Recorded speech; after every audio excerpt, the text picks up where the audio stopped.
Sanjeev Khanna, justice Sanjay Kumar और justice केवी विश्वनाथ की 3 सदस्यीय पीठ 10 याचिकाओं पर सुनवाई करेगी। इन याचिकाओं में वक्फ संशोधन अधिनियम 2025 की कई धाराओं को संविधान विरोधी बताते हुए उन्हें रद्द करने की मांग की गई है।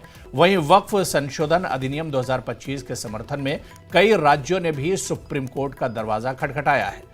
छत्तीसगढ़, असम, महाराष्ट्र, मध्य प्रदेश, उत्तराखंड, हरियाणा और राजस्थान ने अर्जी दाखिल कर मामले में पक्षकार बनने की अनुमति मांगी है। इन राज्यों ने वक्फ कानून को चुनौती देने वाले याचिकाकर्ताओं की इस दलील का विरोध किया है कि वक्फ संशोधन अधिनियम संविधान का उल्लंघन करता है।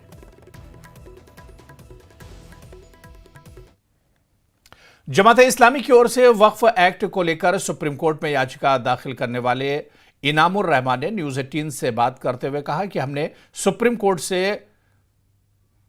उपहार लगाई है और इस भेदभावपूर्ण कानून पर स्टे लाएं और जो भी संवैधानिक प्रोविजन किए गए हैं उनको समाप्त किया जाए।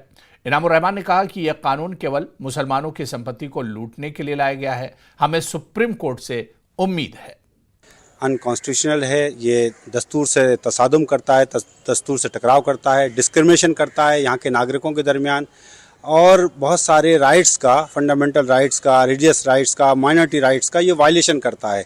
तो ये बात हमने बहुत स्पेसिफिक अपने जेपीसी के सामने भी रखी, जेपीसी के बाद भी रखी, मीडिया में भी रखी और सरकारों को ख़त लिख कर भी हमने ये बात बताई।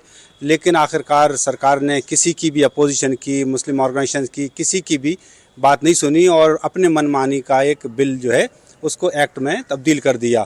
अब जब वो एक्ट बन गया है तो हम उसके ख़िलाफ़, हम और बहुत सारे लोग, बहुत सारी पॉलिटिकल पार्टी, मुस्लिम ऑर्गेनाइजेशंस कोर्ट में गए हैं और इस वजह से कि हमें मालूम है कि कोर्ट ज़रूर उसको कॉन्स्टिट्यूशनली देखेगा कि ये किस तरह से कॉन्स्टिट्यूशन से टकराता है, फंडामेंटल राइट से टकराता है, माइनॉरिटी राइट से टकराता है। तो इस तरह से कोर्ट हमें रिलीफ ज़रूर देगा, इसकी हमें पूरी उम्मीद है। मुख्यमंत्री उमर अब्दुल्ला के सलाहकार नासिर असलम वानी ने कहा कि नेशनल कॉन्फ्रेंस को सुप्रीम कोर्ट से इंसाफ मिलने की उम्मीद है। उन्होंने कहा कि पीडीपी आरोप प्रत्यारोप का खेल खेल रही है और एनसी के बजाय पीडीपी को आत्मचिंतन करना चाहिए और मौजूदा हालात के लिए यह पार्टी जिम्मेदार है। क्योंकि ये जो बिल है ये बिल्कुल एक मज़हब के खिलाफ है, ये सीधा हमला है। जैसे हम कहते हैं ये मुदाखलत फी दीन है और इस पर हम जो है बिल्कुल उस पर डटे हुए हैं। हमारी पिटिशन वहाँ सुप्रीम कोर्ट में है, इसी तरह बाकी ऑर्गेनाइजेशंस की भी पिटिशन है। हमें पूरी उम्मीद है कि मुल्क की सबसे बड़ी अदालत है वो सही फैसला करेगी, क्योंकि ये बिल, इसका कोई जवाब नहीं बनता है। किसी भी मजहबी इदारे में इस तरह की मुदाखलत नहीं की